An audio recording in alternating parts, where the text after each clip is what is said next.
The last animal that we got was a pig, and I had some kind of strange ideas about pigs, but this pig that we got it was like that size, and we went and bought this pig, and it sat on my lap in the car, and it was a Tamworth. Pig is the name of the breed of it. It's a ginger pig, and of course eventually it grew and grew and grew until I think I've got a photograph of it which I'll show you, and it's very human orientated. In the morning there was a routine. We had dogs as well as all the other animals, and in the morning we'd walk along through the woods, and the dogs would come and the goats would come, and this pig would follow us and would run along with us and get left behind, and then it would career after us. Well, terrific animal, and I must say it changed my whole idea about pigs. Eventually we couldn't face the idea of killing it and eating it, so we sold it on, and I think she went on to do some breeding for someone. One of the things that we did have to do, of course, was to with the chickens, I personally had to find a way in which I could have these chickens and then kill them and then eat them. It seemed to me that it was an important part of a process of living in a self-sufficient kind of way to know this is what happens. So yeah, I used to kill the chickens. The only way I could do it, I couldn't wring their necks. I used to it was a very strange kind of way that we worked with this.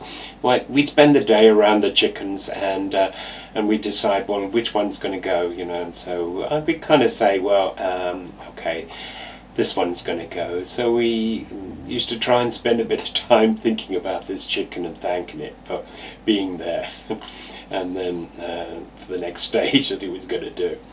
And then we'd cover their head, and we'd wait until they get dark, and then they'd all go into their house, and we'd pick the chicken out and cover its head, and then I would axe its head off. That's the only way I could do it. I couldn't wring the neck because I couldn't trust that I would do it properly.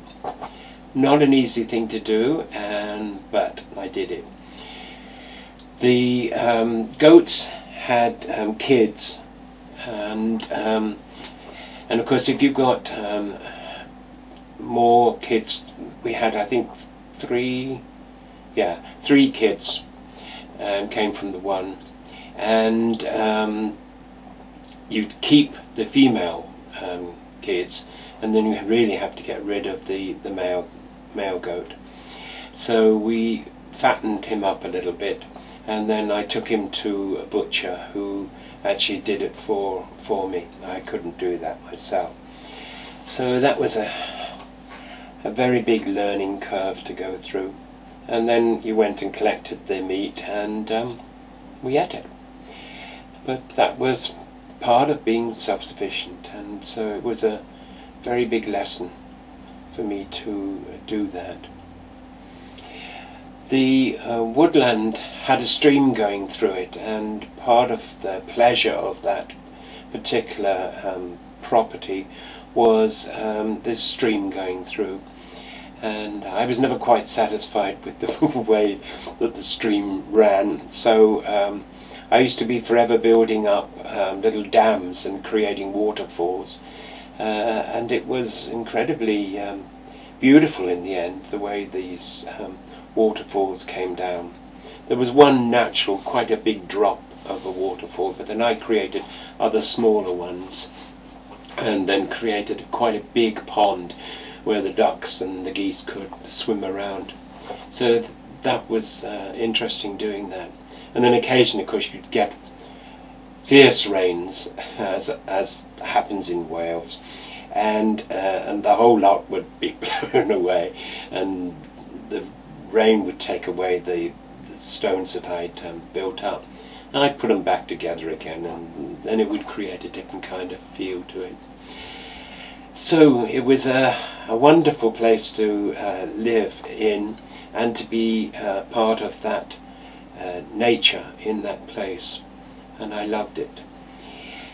But it moved us into thinking that we'd like a bigger place, and one of the ideas that we both had was that we'd like to live in a community of people, and that seemed to grow on us as we met people around about with the same ideas.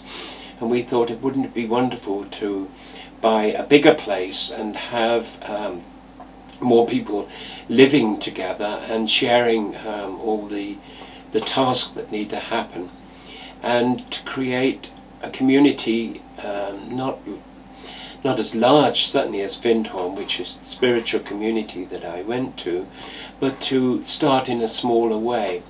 So over the few years that we were there, I think we were there for 3 years, and towards the end of that 3 years we then started to look for a place in which we could move and create a real community of people.